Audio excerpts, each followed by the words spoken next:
دیکھتا نہیں ہے، تیری آنکھیں روتی نہیں ان کی جدائی میں؟ اللہ اکبر۔ حضور صلی اللہ علیہ وسلم خشک تنے کے پاس تشریف لاتے ہیں، دلاسا دیتے ہیں، فرماتے ہیں کیا تو یہ چاہتا ہے کہ تجھے ہرا بھرا کر دیا جائے، قیامت تک تیرے پھل کھائیں لوگ، قیامت تک تیرے پھل کھائیں، یا یہ تو چاہتا ہے کہ تجھے جو ہے جنت میں میرا پڑوس مل جائے؟ تو اس نے پڑوسی ہونے کا جو نا وہ چوز کیا، پسند کیا کہ مجھے پڑوسی آپ کا میں بن جاؤں۔ تو حضور علیہ السلام کی جہاں پہ ممبر شریف جہاں پر ہوتا وہیں پر اس کو جو ہے دفن کر دیا گیا، وہیں پر اس کو دبا دیا گیا۔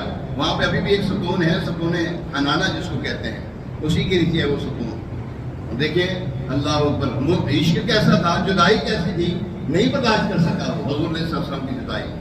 تو صحابہ کرام علیہ رضوان نے جو حضور علیہ السلام کی جو برکتیں سمیٹی ہیں، جو عشق رسول صلی اللہ علیہ وسلم کی داستان رقم کی ہیں، وہ کسی سے ڈھکی چھپی تھوڑی ہیں۔ حضور علیہ السلام کی محبت جو ہے وہ عام چیز ہے کوئی؟ حضور علیہ السلام کی شان تو بڑی عرفہ والا ہے، ان کی محبت بڑی عرفہ والا ہے، جس کو نصیب ہو جائے، جی ہاں جس کو نصیب ہو جائے۔ چار ٹانگوں والا ایک جانور ہے جس کو ہم ڈونکی کہتے ہیں، گدھا کہتے ہیں۔ تو ایک سواری حضور علیہ السلام کی بھی تھی جس کو دراز گوش کہتے ہیں، ہے وہی ہم گدھا کہتے ہیں، ہمارے استعمال میں آئے تو سرکار کی استعمال میں آئے تو صلی اللہ علیہ وسلم تو ہم دراز گوش کہتے ہیں۔ حضور علیہ السلام اس پہ سواری فرمایا کرتے تھے۔ اگر کسی کے گھر میں پیغام دینا ہوتا، صحابہ کرام علیہ رضوان کو کسی کو بلانا ہوتا تو وہ جاتا، وہ صحابی کے گھر میں جاتا۔ جی ہاں، دیکھیں کتنی اویئرنیس ہے اس صحابی، یعنی کہ اس دراز گوشت کو کتنی اویئرنیس ہے۔ اس کا نام یافور، اس دراز گوشت کا نام کیا تھا؟ یافور۔ تو وہ یافور جو ہیں وہ صحابی جن کے پاس بھیجا جاتا ان کے پاس جاتے ہیں اور سر ہلاتے، تو پتہ لگ جاتا صحابہ کرام علیہ رضوان کو کہ یہ سرکار علیہ السلام نے یاد فرمایا ہے۔ تو پھر وہ جاتے، جب نبی پاک علیہ السلام دنیا سے ظاہری پردہ فرما گئے تو اب وہ جدائی میں روتا، اور جدائی میں روتے روتے اس نے اپنے آپ کو کنویں میں گرا دیا، جان دے دی کہ اب مجھ پر کوئی اور سوار نہ ہو۔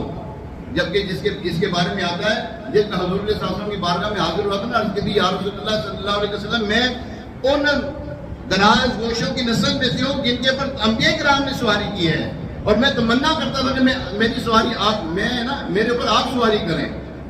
اللہ اکبر۔ یہ دیکھیں محبت، جانوروں کو کیسی محبت ہے یار، خشک تنے کو کیسی محبت ہے۔ پتھر حضور علیہ السلام کو سلام پڑھیں یار، حضور علیہ السلام کے اوپر جو ہے نا السلام علیکہ یا رسول اللہ، وہ درود پڑھیں، سلام پڑھیں یار۔ وہ آپ نے دیکھا مدینہ شریف میں ایک پہاڑ ہے، 3.5 کلومیٹر پہ پھیلا ہوا ایک پہاڑ ہے، کتنا خوش نصیب پہاڑ ہے۔ اللہ، کیا نام ہے اس کا؟ جبل احد۔ فرمایا ہم اس سے محبت کرتے ہیں احد سے، اور احد ہم سے محبت کرتا ہے، اور یہ جنتی پہاڑ ہے۔ پتھر اگر محبت کرے تو اس کو انعام ملے، پہاڑ اگر محبت کرے تو اس کو انعام ملے۔ 2 ٹانگوں والی عجیب مخلوق تو کہتا ہے کہ